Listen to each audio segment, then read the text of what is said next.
السلام علیکم ورحمۃ اللہ وبرکاتہ نحمده ونصلی علی رسوله الکریم اما بعد فقد قال النبی صلی اللہ علیہ وسلم الکیس من دان نفسہ وعمل لما بعد الموت او کما قال علیہ الصلاۃ والسلام۔ دنیا میں جتنے بھی لوگ آئے ہیں وہ جانے ہی کے لیے آئے ہیں، جانا ہم سب کو ہے۔ موت کا تذکرہ زیادہ کرنے سے، بار بار کرنے سے موت جلدی نہیں آتی، اور موت کا تذکرہ نہ کرنے سے، چھوڑ دینے سے موت مؤخر نہیں ہوتی ہے۔ لا یستأخرون ساعة ولا یستقدمون۔ اللہ کے نبی صلی اللہ علیہ وسلم نے فرمایا، عقل مند آدمی وہ ہے جو موت سے پہلے موت کی تیاری کرے۔ الکیس من دان نفسہ وعمل لما بعد الموت۔ اللہ کے نبی صلی اللہ علیہ وسلم کی دسیوں احادیث میں موت کو یاد کرنے اور اس کے تذکرے کرنے کے فضائل بیان کیے گئے ہیں۔ حضور صلی اللہ علیہ وسلم نے فرمایا، اکثروا ذکر ہاضم اللذات، لذتوں کو توڑنے والی چیز کو یاد کیا کرو، کثرت سے یاد کیا کرو۔ موت کے تذکرے کرنے سے دل نرم ہو جاتا ہے، توبے کی توفیق ہو جاتی ہے، قضاء عمری کا اہتمام ہو جاتا ہے، اور صلہ رحمی، ٹوٹے رشتوں کو جوڑنے کی فکر لاحق ہو جاتی ہے۔ قضا نمازیں، قضا روزے، زکوٰۃ کی ادائیگی، حج کی ادائیگی کا فریضہ انجام دینے کی آدمی کوشش کرتا ہے۔ گناہوں پر جرأت کم ہو جاتی ہے، دنیا کے مزے ختم ہو جاتے ہیں۔ موت ایک ایسی چیز ہے جس کا کوئی مذہب منکر نہیں ہے، انکار نہیں کرتا ہے۔ افسوس ہے کہ انسان ایسا جیتا ہے جیسے کبھی اسے مرنا ہی نہیں ہے، اور ایسا مرتا ہے جیسے کبھی اس نے جیا ہی نہیں ہے۔ انسان کی زندگی گزارنے کا انداز بتلاتا ہے کہ وہ موت کو بھلا چکا ہے۔ بہرحال جب ہر ایک کو جانا ہے، اس حالت کا پیش آنا ہر کسی کے ساتھ اور کسی بھی گھر میں کبھی بھی یہ چیز پیش آ سکتی ہے۔ ایسے موقع پر، ایسے حالات میں شریعت کا پیغام کیا ہے؟ ایک آدمی کی رخصتی سے مرنے والوں کو اور ان کے متعلقین کو کیا پیغام ملتا ہے؟ مدارس میں کتاب الجنائز، قدوری اور ہدایہ کی کتابوں میں پڑھایا جاتا ہے، جس کو جاننا بہت ضروری ہے۔ کرنے کے کام معلوم ہوں گے ایسے موقع پر تو ہم کر سکیں گے، نہ کرنے کے کام معلوم ہوں گے تو ہم بچ سکیں گے۔ ایسا تو نہیں ہے کہ گھر کے اندر کوئی حادثہ پیش آ گیا تب جا کر ہم مسائل علماء سے اور تجربے کار لوگوں سے پوچھیں، تب جا کر ہم کسی ایک کورس سے وابستہ ہوں اور وہاں جا کر ایک کورس سیکھ کر آئیں۔ ایسا تو نہیں ہوتا ہے۔ لہٰذا یہ بہت بڑی نعمت ہے کہ ہم قبل از وقت اس کو سیکھ رہے ہیں۔ قدردانی، شکر گزاری کے ساتھ ایسا سنیں، ایسے نوٹس تیار کریں، ایسا دل نشین، ایسا دل کے اندر بٹھا لیں کہ ابھی اگر تقاضا آ جائے تو اس خدمت کے لیے ہم سب سے پہلے تیار ہو جائیں۔ کتنی بڑی حدیث ابھی سنائی گئی ہے، کبیرہ 40 گناہوں کو اللہ رب العزت معاف کر دیتا ہے ایسے آدمی سے جو کسی آدمی میت کو کفناتا ہے، دفناتا ہے، اس کے عیب کو چھپا دیتا ہے۔ بہت سارے لوگ بڑی بڑی خدمتوں اور عبادتوں کو چھوٹی اور حقیر سمجھ کر چھوڑ دیتے ہیں۔ انہی میں سے یہ ایک ہے، کتنی بے وفا وہ بچی ہے، کیسی بے وفائی ہے اس بچی کی اپنے ماں کے ساتھ کہ ماں کا جنازہ موجود ہے، ماں کے جنازے کو ہاتھ لگانے کے لیے تیار نہیں ہے، عیب سمجھتی ہے، کتراتی ہے، ڈر کا بہانہ، لا علمی اور ناواقفیت کا سہارا لیتی ہے۔ اس لیے اب اس تجہیز و تکفین سے متعلق جو مراحل عام طور پر پیش آتے ہیں وہ 5 مراحل ہیں، اس کو نقطہ وار کرنے نہ کرنے کے اعتبار سے بتایا جائے گا۔ اس کے بعد عملی مشق بھی کروائی جائے گی، بتایا جائے گا۔ سب سے پہلا جو مرحلہ پیش آتا ہے، موت کے آثار جب نظر آنے لگے تو اس موقع پر شریعت کیا کہتی ہے، شریعت کس چیز کا حکم دیتی ہے؟ موت واقع ہو چکی ہے تب کرنے کے کام کیا ہے؟ غسل دیتے وقت شریعت کن کن چیزوں کی ہدایات ہمیں دیتی ہے، کفنانے کا صحیح طریقہ کیا ہے، نماز جنازہ پڑھنے کا طریقہ، جنازے کے اٹھانے کا طریقہ اور دفن دینے کا طریقہ، دفنانے کا طریقہ کیا ہے۔ یہ 6 مراحل اکثر پیش آتے ہیں۔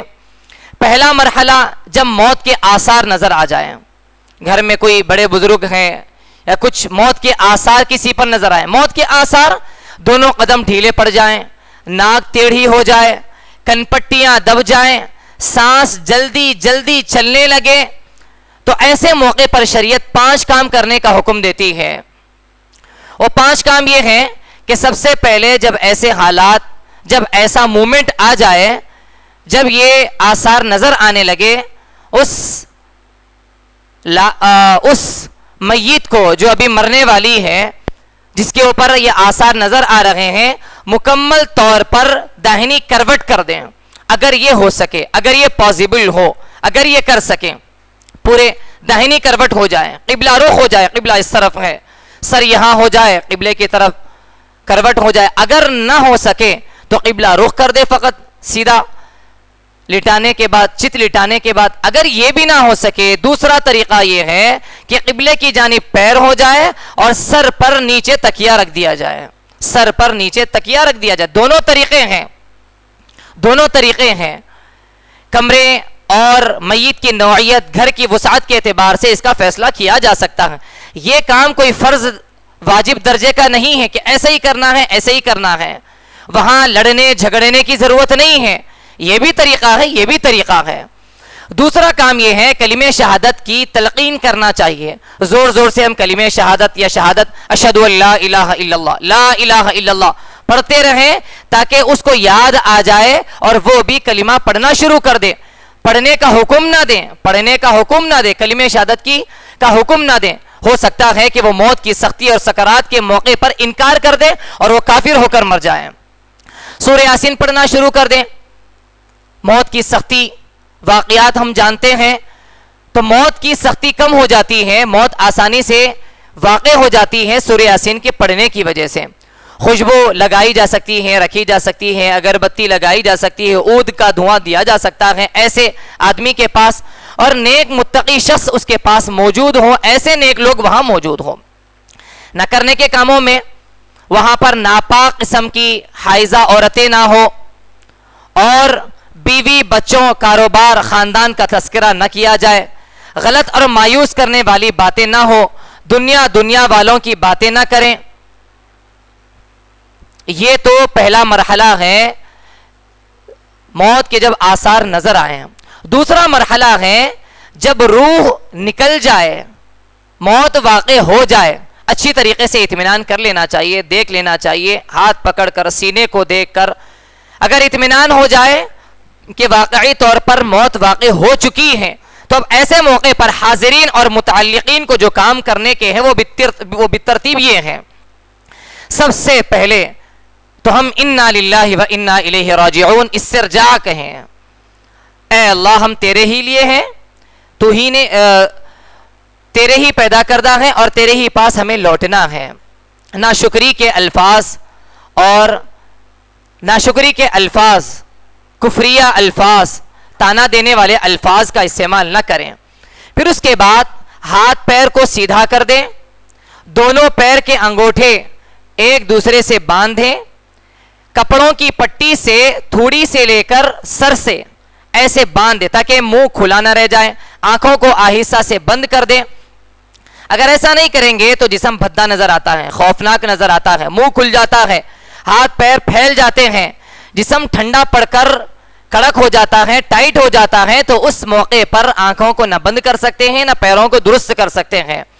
اللہ کے نبی صلی اللہ علیہ وسلم نے حضرت ابو سلمہ کے وفات کے موقع پر فرمایا تھا ان الروح اذا قبض تبعه البصر، اس لیے آنکھوں کو بند کر دینا چاہیے۔ پھر اس کے بعد ایک چادر کو اڑا دی جائے مکمل طور پر۔ حضرت عائشہ صدیقہ رضی اللہ عنہا فرماتی ہیں اللہ کے نبی صلی اللہ علیہ وسلم کی روح جب پرواز کر گئی تو آپ صلی اللہ علیہ وسلم کو ایک یمنی چادر اڑا دی گئی۔ سجی بثوب حین مات بثوب حبرۃ، ہاں البتہ حالت حرام میں ہو تو تو سر اور چہرے کو نہ ڈھانکیں، کیونکہ قیامت کے دن وہ تلبیہ پڑھتے ہوئے ہی اٹھایا جائے گا۔ لا تخمروا رأسه ولا وجهه فإنه يبعث يوم القيامة ملبيا۔ پھر میت کو چارپائی پر رکھ دیں، لٹا دیں، زمین پر نہ رکھیں۔ زمین پر رکھنے سے بہتر یہ ہے کہ چارپائی پر رکھ دیں، کیونکہ زمین پر رکھنے سے جسم پر تغیر جلدی ہوتا ہے، جلدی آتا ہے۔ پھر 5ویں نمبر پر کام یہ کریں، جب یہ کام کر دیں تو رشتہ داروں کو، دوست و احباب کو، قرب و جوار کے لوگوں کو اطلاع دے دیں انتقال ہو چکا ہے۔ اللہ کے نبی صلی اللہ علیہ وسلم نے جب حضرت زید، حضرت جعفر اور عبداللہ بن رواحہ رضی اللہ عنہما کا انتقال ہوا تو انتقال کی خبر سنائی اللہ کے نبی نے، اور اسی طریقے سے ایک صحابیہ کے انتقال پر اللہ کے نبی صلی اللہ علیہ وسلم کو اطلاع نہیں دی گئی تو اللہ کے نبی نے فرمایا ما منعکم ان تعلمونی، کس چیز نے تم کو روکا کہ تم مجھے اطلاع دیتے؟ یعنی اطلاع دے دینا چاہیے تاکہ وہ بھی اگر حاضر ہونا چاہیں، انہیں سہولت ہو تو وہ آنے کی ترتیب بنا لیں۔ میت کو قبلہ رخ کر دے، پورا جسم کر دیں یا قبلہ رخ کر دیں، جو سہولت ہو وہ کام کریں۔ گھروں کی وسعت، کمرہ اور میت کی نوعیت کے اعتبار سے میت کو قبلہ رخ کیا جا سکتا ہے یا قبلے کی جانب پیر کیا جا سکتا ہے۔ پیٹ پر ہلکی سی وزنی چیز رکھا جا سکتا ہے، رکھ دیا جائے تاکہ پیٹ نہ پھولے، اتنی بھی وزنی چیز نہ رکھ دے کہ جس سے غلازت نکلنا شروع ہو جائے زبردستی کی۔ پھر اس کے بعد وارثین میت کے قرض کی ادائیگی کی فکر بھی کرنی چاہیے۔ ایسے موقع پر جبکہ میت ہیں، لاش ہیں، ڈیڈ باڈی ہیں، بے شک غم کا ماحول ہے، تجہیز و تکفین کا عمل بھی کرنا ہے، لیکن اس سے بڑی محبت کی دلیل یہ ہے کہ ہم میت کا اگر قرض ہو تو اس کو ختم کرنے کی، ادا کرنے کی فکر کریں۔ اگر واقعی طور پر محبت ہے تو قبر میں اس کو راحت مل جائے گی۔ اللہ کے نبی صلی اللہ علیہ وسلم کا معمول تھا کہ اللہ کے نبی صلی اللہ علیہ وسلم اس وقت تک جنازہ نہیں پڑھاتے تھے جب تک کہ اس کے قرض کی ذمہ داری کوئی نہ لے لے۔ سعد بن اطول رضی اللہ عنہ کا جنازہ ہے، ابو قتادہ رضی اللہ عنہ نے جب ذمہ داری لے لی تو اللہ کے نبی صلی اللہ علیہ وسلم نے نماز جنازہ پڑھائی۔ تو اس بات کی بھی کوشش کرنا چاہیے۔ کفن دفن میں جلدی کرنا چاہیے، بہت بڑا مسئلہ آتا ہے، نہ زندگی میں راحت پہنچانے کی کوشش کرتے ہیں، نہ مرنے کے بعد راحت پہنچاتے ہیں، اسی کو لوگ محبت سمجھتے ہیں اور کفن دفن میں اتنی تاخیر کر دیتے ہیں۔ امریکہ سے، آسٹریلیا سے، دور دور سے لوگوں کو بلانے کا اور ان کے آنے تک کا انتظار کرواتے ہیں، 2 دن 3 دن فریج میں رکھتے ہیں اور اسے ایصال ثواب سمجھتے ہیں۔ مفتی آصف صاحب تین پوش کے، انہوں نے ایک مرتبہ یہ بتایا، یہ کہا لوگ وہ فریج کو مسجد کے متولی کے حوالے کرتے ہوئے، وقف کرتے ہوئے یہ کہتے ہیں کہ برائے ایصال ثواب۔ اللہ کے بندو، یہ تو برائے ایصال عذاب ہو سکتا ہے 2 اعتبار سے۔ ایک تو یہ کہ میت کو بھی تکلیف پہنچتی ہے ایسے ہی جیسے کہ زندے کو تکلیف پہنچتی ہے، تو کیا ہم اس فریج کے اندر اپنی زندگی میں، کیا ہم اس کے اندر لیٹ سکتے ہیں؟ کیا ہمیں وہ تکلیف نہیں ہوگی؟ 2 دن تک کیا ہمیں فریج کے اندر بند کر دیا جائے تکلیف نہیں ہوگی؟ ویسے میت کو بھی تکلیف ہوتی ہے۔ دوسری بات یہ ہے کہ اللہ کے نبی صلی اللہ علیہ وسلم کا یہ حکم ہے، شریعت کا یہ منشا ہے، فوراً سے جنازے کو دفن کرنے کی کوشش کرنا چاہیے۔ اللہ کے نبی نے فرمایا اسرعوا بالجنازہ فإن تک صالحہ فخیر تقدمونها الیہ وإن تک سوا ذلک فشر تدعونہ عن رقابکم۔ جنازے کو نہلانے دہلانے میں جلدی کرو، دفنا دو۔ اتنی دیر کا وقفہ دیا جانا چاہیے جتنی دیر میں قبر کی کھدائی ہو سکتی ہے۔ قبر کتنی دیر میں تیار ہو سکتی ہے؟ آدھا گھنٹہ، 1 گھنٹہ، 2 گھنٹے۔ فوراً سے اسے کفن دفن دینے کی تیاری کرنا چاہیے۔ یہ محبت نہیں ہے بلکہ یہ عذاب ہے، یہ تکلیف دینا ہے۔ ایک مسئلہ یہ آتا ہے کہ مرنے کے بعد جہاں انتقال ہوا وہیں دفن کیا جائے یا جہاں کے وہ رہنے والے باشندے ہیں وہاں انہیں منتقل کیا جائے، آبا و اجداد کے وطن مکہ منتقل کیا جائے، مدینہ منتقل کیا جائے، فلانے شہر منتقل کیا جائے۔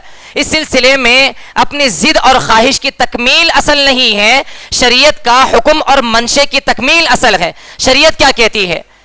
اللہ کے نبی صلی اللہ علیہ وسلم نے مدینے کے قرب و جوار بھی اگر کسی کا انتقال ہوتا تھا تو انہیں مدینہ منتقل کرنے کی ترغیب نہیں دی جاتی تھی، پسند نہیں کیا گیا. رد القتل الى مواجعها. حضرت عائشہ صدیقہ رضی اللہ عنہا کے بھائی کا انتقال ہوا، جب انہیں منتقل کیا گیا تو حضرت عائشہ صدیقہ رضی اللہ عنہا نے ناگوارگی کا اور ناراضگی کا اظہار کیا. ما اجد فی نفسی او یحزننی فی نفسی الا انی وددت انہ دفن فی مکانہ. اس لیے جہاں انتقال ہوا ہے وہیں دفن کرنے کی زیادہ کوشش کرنا چاہیے. میت کے لیے جو ہی معلوم ہو جائے انتقال ہو چکا ہے دعا کرنا چاہیے، استغفار کرنا چاہیے. ابو سلمہ کے انتقال پر حضور صلی اللہ علیہ وسلم نے دعا فرمائی تھی، اللہم اغفر لفلان وارفع درجتہ فی المہدیین. صحابہ کرام رضوان اللہ علیہم اجمعین بھی انتقال کی خبر جب سنتے تھے تو دعائیں اور استغفار کیا کرتے تھے.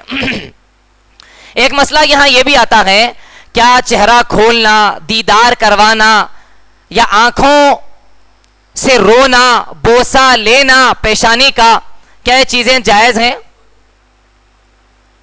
چہرہ دکھانا، دیدار کروانا، یہ سلسلہ مرنے کے بعد سے لے کر کفنانے سے پہلے، کفنانے کے بعد، قبر میں رکھنے تک چلتے رہتا ہے. یہ سلسلہ جائز تو ہے، گنجائش ہے، لیکن اس رواج کو ختم بھی کریں اور اس سلسلے کو جلدی ختم کرنے کی کوشش کرنا چاہیے.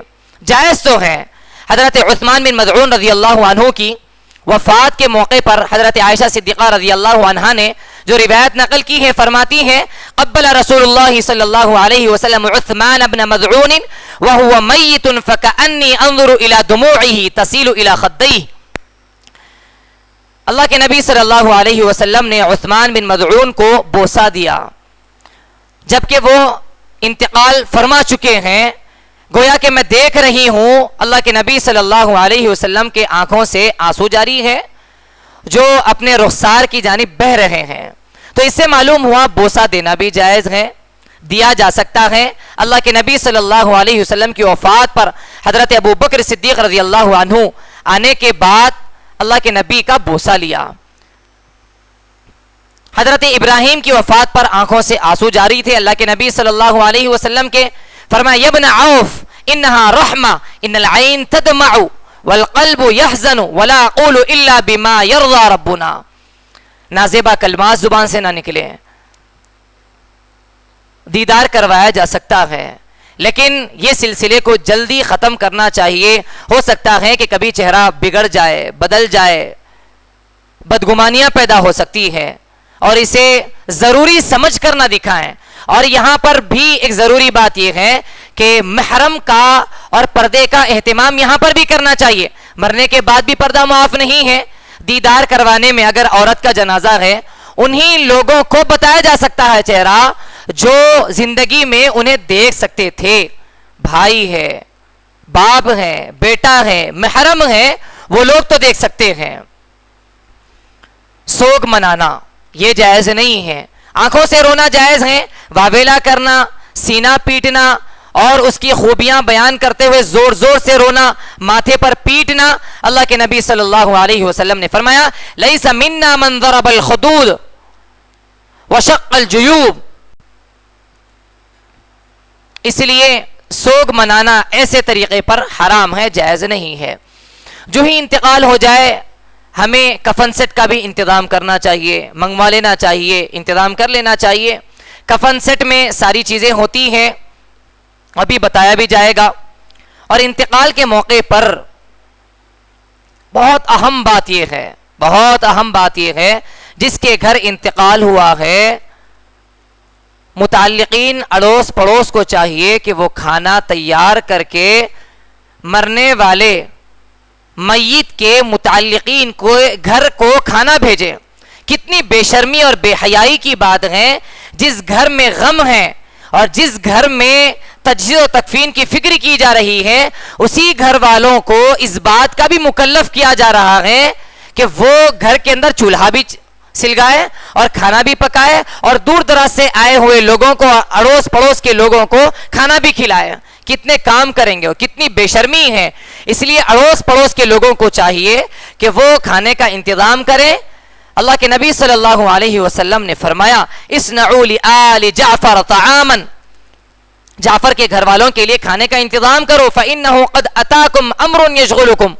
ایسا سانحہ ان کے گھر پیش آ چکا ہے جس سانحے نے انہیں مشغول کر دیا ہے. اس لیے اڑوس پڑوس کو چاہیے، متعلقین کو چاہیے کہ وہ ان کے گھر والوں کے کھانے کا انتظام بھی کریں. یہ 2 مرحلے ہوئے.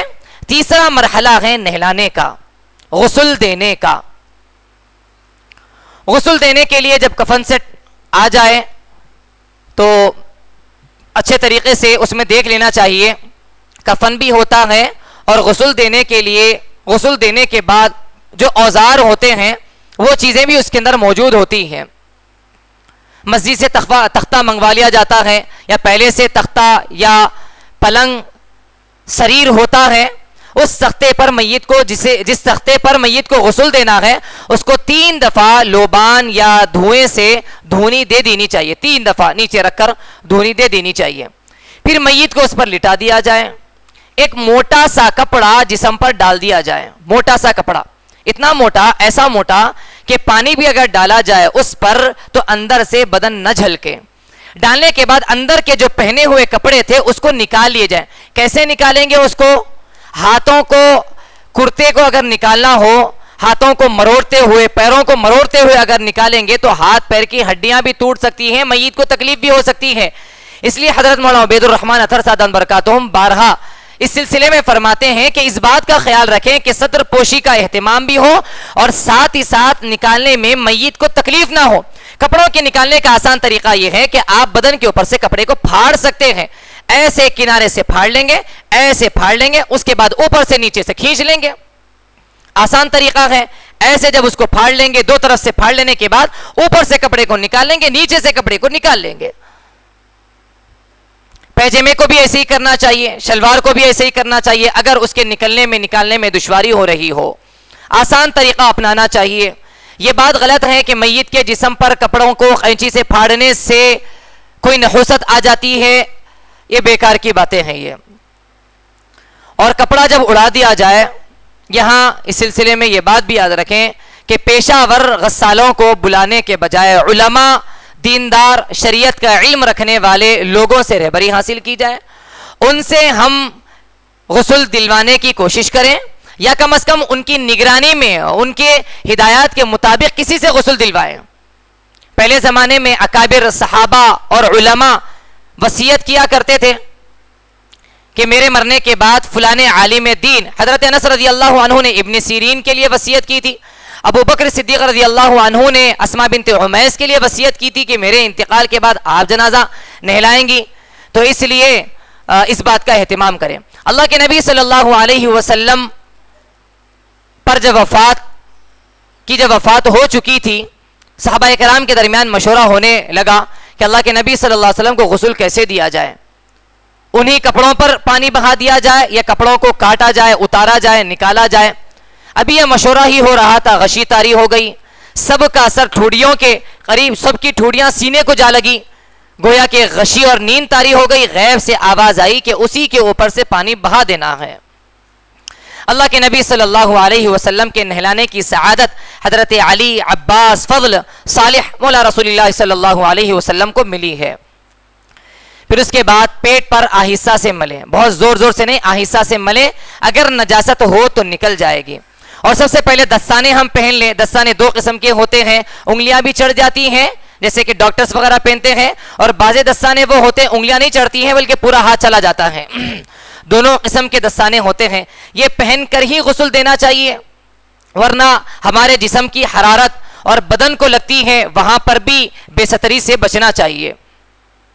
اس کے بعد اگر کوئی نجاست نکلی ہے میت کو پیچھے سے، جہاں غسل دیا جائے وہاں پر بہت زیادہ بھیڑ اکٹھا نہ ہو. 2 4 5 لوگ ہو جن کی ضرورت ہو پانی دینے کے لیے، اور اسی طریقے سے بدن کو اٹھانے کے لیے، کروٹ پلٹانے کے لیے، یہاں داہنی اور بائنی کروٹ دینے کے لیے جتنے لوگوں کی ضرورت ہے اتنے ہی لوگ ہو وہاں پر. تماشا بین کو وہاں پر جمع کرنے کی ضرورت نہیں ہے. ہوتا یوں ہے کہ جس کا گلہ جتنا بڑا ہوتا ہے، جو جتنی آواز سے بولتا ہے، اسی کو سب سے بڑا مفتی سمجھا جاتا ہے. اور وہ وہاں اپنی بات چلانے کی کوشش کرتا ہے، ان کو باہر کر دیا جائے، علماء کو بلایا جائے اور ان کی نگرانی میں، یا پھر اب آپ مسائل کو جان چکے ہیں، جان رہے ہیں، ان مسائل کو سامنے رکھتے ہوئے آپ غسل کا اہتمام کریں۔ اس کے لیے گڑھے کا کھودنا کیا ضروری ہے پانی بہانے کے لیے؟ بے شک میت کے جسم سے جو پانی نکلتا ہے وہ ناپاک ہوتا ہے نہلانے کے بعد، لیکن اس کے لیے گڑھا کھودنا یہ بھی ضروری نہیں ہے، اور باہر روڈ کو جام کر دینا، اس ناپاک پانی کو روڈ پر بہا دینا، یہ بھی ٹھیک نہیں ہے۔ گھر کے اندر اگر جگہ کشادہ ہے، یا آپ کے گھر میں نہیں ہے، کسی کے گھر میں ہے اور وہاں اجازت ملتی ہے، وہاں پر مہری بنی ہوئی ہے، وہاں پانی بہایا جا سکتا ہے۔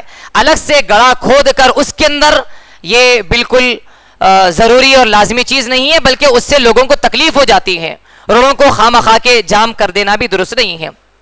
جو آدمی غسل دیتا ہے اس کے لیے ضروری نہیں ہے کہ وہ بعد میں غسل کریں۔ اللہ کے نبی صلی اللہ علیہ وسلم نے فرمایا لیس علیکم فی غسل میتکم غسل، ہاں البتہ مستحب ہے، بہتر ہے، کیا جا سکتا ہے، جائز ہے۔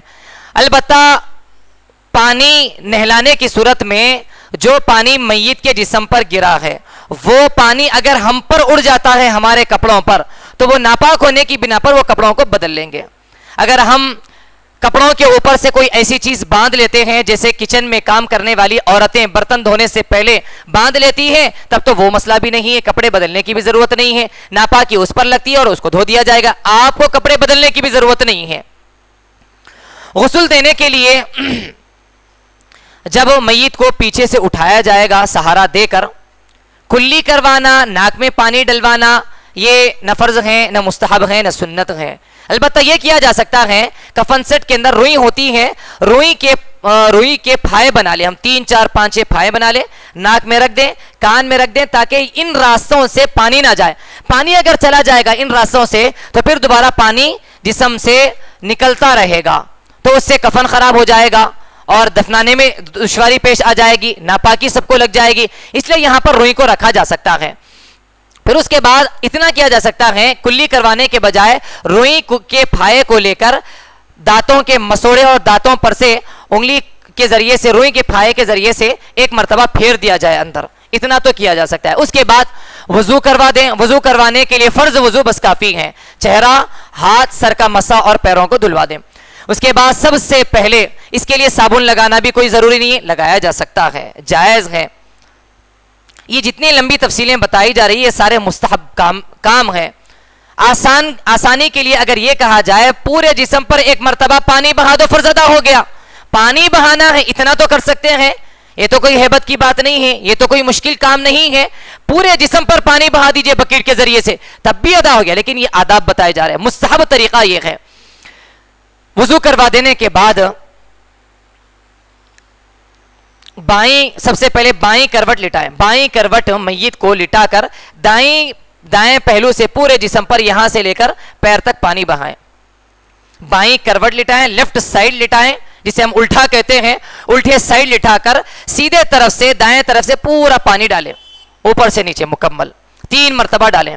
پھر اس کے بعد یہاں اس طرف دائیں کروٹ لٹا کر بائیں طرف سے مکمل 3 مرتبہ پانی ڈالیں۔ صابن لگائیں، لگانا چاہیں اگر آپ، اور سر کے بالوں کو اور داڑھی کے بالوں کو صابن سے یا خوشبو کی مٹی وغیرہ سے دھونا چاہیں تو دھو سکتے ہیں۔ پھر اس کے بعد اعضائے سجدہ، سجدے کے جو اعضاء ہوتے ہیں، ہتھیلی ہے، گھٹنے ہیں، پیر ہیں، پیشانی ہیں، اس پر اگر خوشبو ملنا چاہیں تو خوشبو مل سکتے ہیں۔ کافور، کفن سیٹ کے اندر وہ کافور بھی ہوتی ہے۔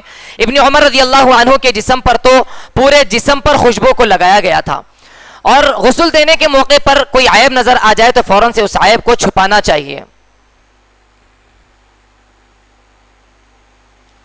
تو جنازے کے لیے، نہلانے کے لیے یہ سامان ہوتے ہیں، ان سامانوں کو سب سے پہلے دیکھ لیں اچھی طریقے سے۔ نہ کرنے کے جو کام ہوتے ہیں غسل میں، بہت بدتمیزی کی بات ہے، لوگ ناخن کاٹتے ہیں، بال نکالتے ہیں، کنگھا کرتے ہیں، برش کرواتے ہیں اور اس کے کلی کرواتے ہیں، بہت سارے بدتمیزی کے کام کرتے ہیں۔ یہ بالکل شریعت میں اس کی کوئی اصل نہیں ہے۔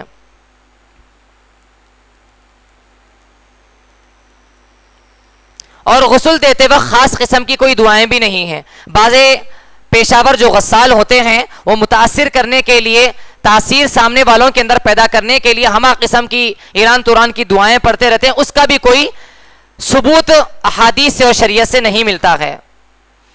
عورت کو غسل دیتے وقت پردے کا اہتمام ہو، عورتیں ہی غسل دینی چاہیے، وہاں پر کسی مرد کو آنے کی ہرگز بھی گنجائش نہیں ہونی چاہیے۔ یہاں پر ایک مسئلہ یہ بھی ہے کہ غسل کون دینا چاہیے؟ کیا مرد کو عورت کو مرد غسل دے سکتے ہیں؟ ایسا نہیں ہے، مرد کو مرد ہی اور عورت کو عورت ہی غسل دینا چاہیے۔ یہ جو مسئلہ ہے شوہر کو غسل بیوی، اسی طرح بیوی کو غسل شوہر کیا دے سکتی ہے؟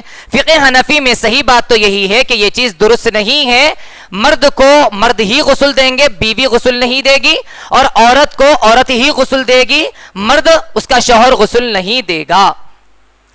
حضرت فاطمہ رضی اللہ عنہا، ان کو جو غسل دینے کی بات ہے، حضرت علی رضی اللہ عنہ کو جو انہوں نے وصیت کی تھی، یہ ان کے لیے یہ ان کی خصوصیت ہے، ایسے ہی جیسے کہ نسب کی خصوصیت ہے۔ سب کا نسب تو چلتا ہے مرد کے ذریعے سے، لیکن حضرت فاطمہ کا نسب چلتا ہے بچی عورت کے ذریعے سے چلتا ہے، تو ویسے یہ ان کے لیے خصوصیت۔ اس کے علاوہ بعض روایات سے معلوم ہوتا ہے کہ بعض صحابہ کرام نے وصیت کی اپنی بیوی یا کسی خاص عورت کو کہ آپ غسل دیں گے، تو اس سے مراد ہمارے پاس فقہ حنفی میں غسل کا انتظام کروانا ہے، غسل دینا نہیں ہے۔ غسل کا انتظام وہ خاتون کرے گی، وہ دوسرے کو بلائے گی، وہ انتظام کروائے گی۔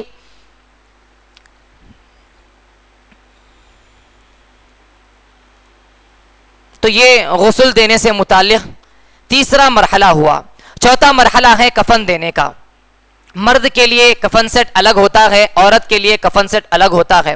مرد کے لیے 3 کپڑے ہوتے ہیں اور عورتوں کے لیے 5 کپڑے ہوتے ہیں۔ مرد کے لیے 3 کپڑے، ایک لفافہ، ازار، قمیص۔ لفافہ ازار تقریباً ایک ہی سائز کا ایک لمبی چادر کی طرح ہوتی ہے۔ سب سے پہلے لفافے کو، پھر اس کے اوپر ازار کو رکھا جائے گا، اس کے اوپر قمیص کو رکھ کر میت کو رکھا جائے گا، پھر اس کے بعد وہ قمیص کو اوپر سے اڑا دیا جائے گا، پھر 2 طرف سے ازار کو اور لفافے کو بند کر دیا جاتا ہے، بائیں طرف سے پہلے پھر دائیں طرف سے، ابھی عملی مشق کے اندر بتا دیا جائے گا۔ عورت کے لیے 2 زائد کپڑے ہوتے ہیں، ایک ہے خمار بند، جو اس کی چوٹیاں، جو اس کے بال ہوتے ہیں، بالوں کی 2 لٹ بنا کر ایک لٹ داہنی طرف سے اور دوسری لٹ بائیں طرف سے رکھ دیں گے، سینے پر لا کر رکھ دیں گے، اس کے اوپر وہ ایک کپڑا ہوگا، اسے خمار بند کہا جائے گا۔ اور ایک کپڑا ہوتا ہے سینہ بند، یہ قمیص سے پہلے اس کو پہنایا جاتا ہے، سینہ بند ایک کپڑا ہوتا ہے، وہ بھی اسے پہنا دیا جاتا ہے۔ دیکھیے مرنے کے بعد بھی عورت کا ستر مرد کے بنسبت زیادہ ہوتا ہے۔ اور کفن کے لیے بھی اگر دھونی دینی چاہیں تو دھونی دی جا سکتی ہے۔ اذا اجمرتم المیت فاجمروه ثلاثا، اللہ کے نبی صلی اللہ علیہ وسلم نے فرمایا کہ کفن کے لیے بھی اگر دھونی دینی چاہیں تو 3 مرتبہ آپ دھونی دے سکتے ہیں۔ کفن کے اندر تبرکن احرام کے کپڑے کو قمیص بنا دیا جائے تب بھی یہ جائز ہے، گنجائش ہے۔ اور اس کفن کو تبرک کے طور پر زمزم کے پانی میں، آب زمزم میں ڈبو کر رکھ لیا جائے، پہلے سے سکھا لیا جائے برکت کے طور پر، اس کی بھی گنجائش ہے، کیا جا سکتا ہے۔ پھر کفن دے دینے کے بعد سرانے اور پائتانے دونوں طرف باندھ دیا جائے گا ڈوری، تاکہ قبر نہ کھلے، وہ کفن نہ کھلے، اور اگر دشواری ہو رہی ہے بیچ میں تو کمر کے پاس بھی ایک ڈوری کے ذریعے سے اسے باندھ دیا جائے گا۔ لیکن یہ طریقہ ٹھیک نہیں ہے کہ سینے پر لا الہ الا اللہ لکھا جا رہا ہے اور آٹے کے ذریعے سے لکھا جا رہا ہے، عطر کے ذریعے سے لکھا جا رہا ہے اور دیگر چیزوں کے ذریعے سے لکھا جا رہا ہے، یہ چیز ٹھیک نہیں ہے۔ اور کفن کے اندر کفن لپیٹنے سے پہلے کوئی عہد نامہ رکھا جا رہا ہے، یہ بھی چیز ٹھیک نہیں ہے، شریعت کا اس سے کوئی تعلق نہیں ہے۔ کفن کے لیے سفید کپڑا پسند کیا گیا ہے، سفید کپڑا میسر نہ ہو، 3 کپڑے میسر نہ ہو، 2 کپڑے، 1 کپڑا جتنا بھی ہو کافی ہے، کیونکہ حکم یہ ہے کسی بھی چادر کے اندر لپیٹ دیا جائے پھر اس کے بعد اسے دفن کر دیا جائے۔ جنگ احد کے موقع پر، شہداء احد کے موقع پر، اور جن شہداء کے لیے کفن کم پڑ رہا تھا اس موقع پر ایک ہی کفن میں انہیں لپیٹا گیا تھا۔ اس کے لیے نیا کپڑا بھی کوئی ضروری نہیں ہے۔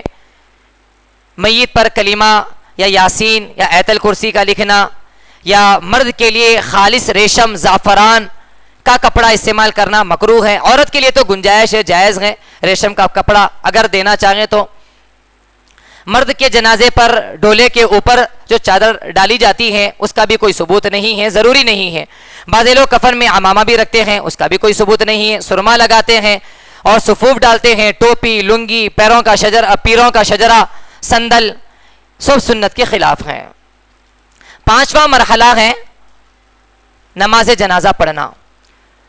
نماز جنازہ مسجد کے اندر نہ لایا جائے بلکہ مسجد کے باہر رکھا جائے. اللہ کے نبی صلی اللہ علیہ وسلم کے زمانے میں اس کے لیے علیحدہ جگہ رکھی جاتی تھی. دوسری مصلحت یہ بھی ہے کہ ہو سکتا ہے کہ میت کے جسم سے یا زخم سے, اس کے نکلنے والے جسم سے پیپ, گندگی, پانی, خون نکل جائے گا تو جس سے مسجد آلودہ ہو جائے گی. اس لیے بہتر یہ ہے کہ مسجد سے باہر جنازہ رکھیں اور وہاں اس کی نماز جنازہ پڑھیں. نماز جنازے کا طریقہ معروف ہے, آسان ہے. 4 تکبیریں کہی جائے گی, میت کو سامنے رکھا جائے گا امام کے, اور امام صاحب سینے کے سامنے کھڑے ہوں گے. اور اگر عورت کا جنازہ ہوگا, خاتون کا جنازہ ہوگا تو پیٹ کے قریب, وہاں پیٹ کے پاس کھڑے ہو جائیں گے.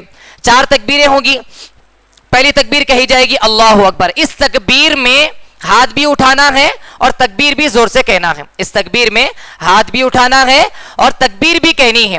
اس کے بعد جو 3 تکبیریں کہی جائے گی, نہ سر کو اوپر اٹھانا ہے, نہ تکبیر زور سے کہنا ہے, نہ ہاتھوں کو اٹھانا ہے. فقہ حنفی کے اعتبار سے پہلی تکبیر کے بعد ثنا پڑھیں گے. وجل ثناؤک کا اضافہ بھی کر سکتے ہیں, یا جو ثنا ہم نمازوں میں پڑھتے ہیں وہی ثنا پڑھ لے تب بھی کافی ہے. اور بعض لوگ یہ بھی پوچھتے ہیں کہ ہم سورہ فاتحہ بھی پڑھ سکتے ہیں پہلی تکبیر کے بعد. اگر ثنا کی نیت سے, اللہ رب العزت کی تعریف کی نیت سے سورہ فاتحہ پڑھنا چاہے تب بھی سورہ فاتحہ پڑھ سکتے ہیں. دونوں ہاتھوں کو باندھ لیں. دوسری تکبیر کے بعد درود ابراہیم پڑھے, وہی درود ابراہیم جو ہم نماز کے اندر پڑھتے ہیں. تیسری تکبیر کے بعد وہ نماز جنازہ کی دعا پڑھیں, اللہم اغفر لحینا و میتنا و شاہدنا و غائبنا. اور اگر چھوٹا بچہ ہے, چھوٹی بچی ہے تو اس کی نماز جنازہ کی دعا الگ ہے اور بطور سفارش کی ہم پڑھتے ہیں. مرد حضرات کے لیے, بالغ کے لیے, مرد ہو یا عورت, جو دعا ہم پڑھتے ہیں وہ اس میت کے لیے اور ہمارے لیے بخشش کی ہم دعا مانگتے ہیں.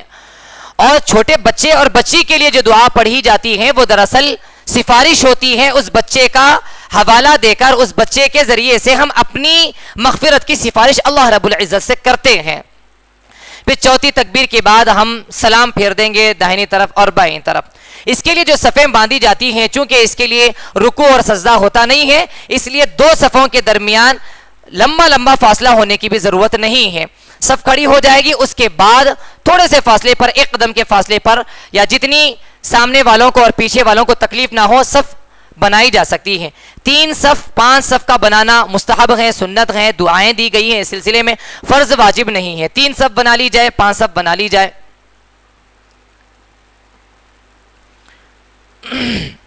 غائبانہ نماز جنازہ کہ یہ پڑھ سکتے ہیں. اللہ کے نبی صلی اللہ علیہ وسلم نے صرف نجاشی کی نماز جنازہ غائبانہ پڑھی تھی, باقی صحابہ یا حضور صلی اللہ علیہ وسلم کا یہ معمول نہیں تھا. نماز جنازہ کون پڑھائے گا؟ بادشاہ پڑھائے گا, امیر پڑھائے گا, وارث پڑھائے گا, محلے کا امام پڑھائے گا, یا جس کو وصیت کی گئی کوئی بھی پڑھا سکتا ہے. لیکن زیادہ حقدار وہ وارث ہیں, وہ مسجد کا امام ہے, یا پھر وہ بادشاہ ہے. نماز جنازہ ایک مرتبہ پڑھا دی گئی, پھر دوبارہ پڑھایا جا سکتا ہے کیا؟ پڑھا جا سکتا ہے کیا؟ اگر اس کا جو وارث ہے اس نے نہیں پڑھایا یا وہ نہیں پڑھا ہے تو اس کے لیے گنجائش ہے کہ پھر دوبارہ وہ نماز جنازہ پڑھا سکتا ہے, اور اس کی اقتداء میں جتنے لوگ شریک ہونا چاہیں تو شریک ہو سکتے ہیں. نماز جنازہ پڑھائے بغیر اگر دفن کر دیا گیا تو کیا قبر پر نماز جنازہ پڑھی جا سکتی ہے؟ 2 دن 3 دن کے اندر جب تک کہ وہ لاش پھولی پھٹی نہ ہو, جس کا اندازہ فقہاء علماء 3 دن بتاتے ہیں, اس سے پہلے اگر نماز جنازہ وہاں پڑھنا چاہتے ہیں تو پڑھ سکتے ہیں. نماز جنازہ کو بے جا مؤخر نہ کرے, فلانے کے آنے پر. بچی جب بڑی ہو جائے, مناسب رشتہ آ جائے تو تاخیر نہیں کرنا چاہیے. جنازہ جب تیار ہو جائے تو فوراً سے اس میں تاخیر نہ کریں. اسی لیے اس کے لیے کوئی وقت بھی طے نہیں ہے. فرض نماز کے بعد ہی پڑھائیں گے نماز جنازہ, یا سنتوں سے پہلے پڑھائیں گے, کچھ نہیں ہے. حتیٰ کہ شاہ ہردوئی رحمت اللہ علیہ نے فرمایا نماز جمعہ کے مجمع کے لیے بھی ہم تاخیر نہ کریں. 11 بجے اگر جنازہ تیار ہے, مسجد لا سکتے ہیں, لایا جا چکا ہے, تو ہم نماز جمعہ میں آنے والے مجمع کی انتظاری میں 2 گھنٹے کی تاخیر نہ کریں, فوراً سے اسے نمٹا دیا جائے. نماز جنازہ خود دعا ہے, تو لہٰذا نماز جنازہ مکمل ہونے کے بعد اثر نو پھر دوبارہ اس کے ارد گرد کھڑے ہو کر ہاتھ اٹھا کر دعا کرنا کوئی ضروری نہیں ہے. وہ خود دعا تھی, یہ چیز ثابت نہیں ہے. ایسے موقع پر اپنے خواہشات کی تکمیل کرنے کی ہم فکر نہ کریں. محبت کا اظہار شریعت کے دائرے میں ہو. شریعت زیادہ محبت کرنا سکھاتی ہے. محبت کیسی ہونی چاہیے وہ طریقہ بھی شریعت بتلاتی ہے. تو یہ خود دعا ہے, الگ سے اس کے بعد دعا ثابت نہیں ہے. عام راستے میں نماز جنازہ نہ پڑھیں. دوسرے کی زمین میں اجازت کے بغیر نماز جنازہ پڑھنا مکروہ ہے. بچہ اگر مر کر اگر بچہ پیدا ہوا تو اس کی نماز جنازہ نہیں ہے. پہلے سے ہی پیدا ہونے سے پہلے ہی مردار اگر بچہ پیدا ہوا.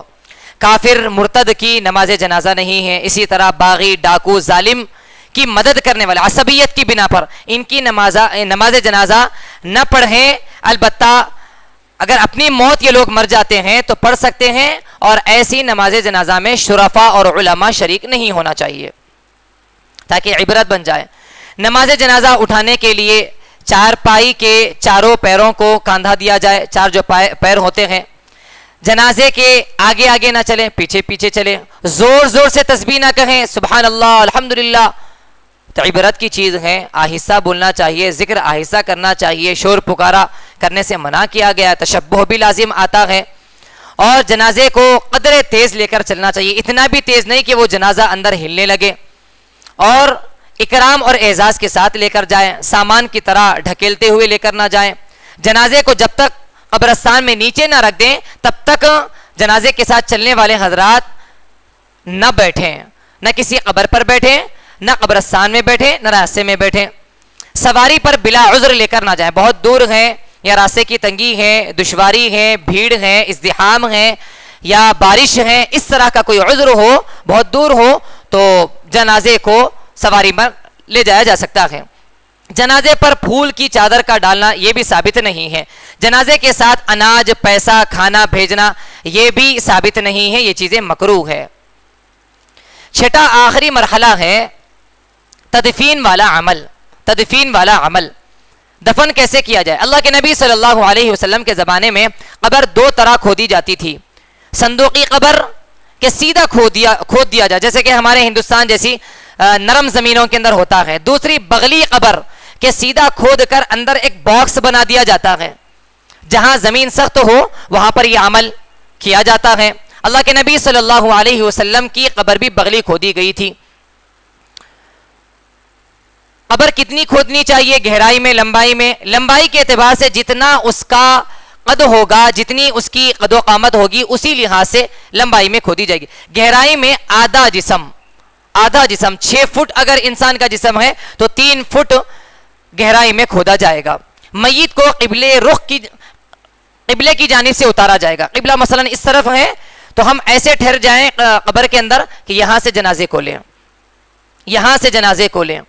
میت کو قبر میں مکمل داہنی کروٹ اگر ہو سکتی ہے, میت کو کروایا جا سکتا ہے تو کریں, ورنہ سیدھا چٹ لٹا کر چہرے کو بالکل قبلے کی جانب کر دیا جائے.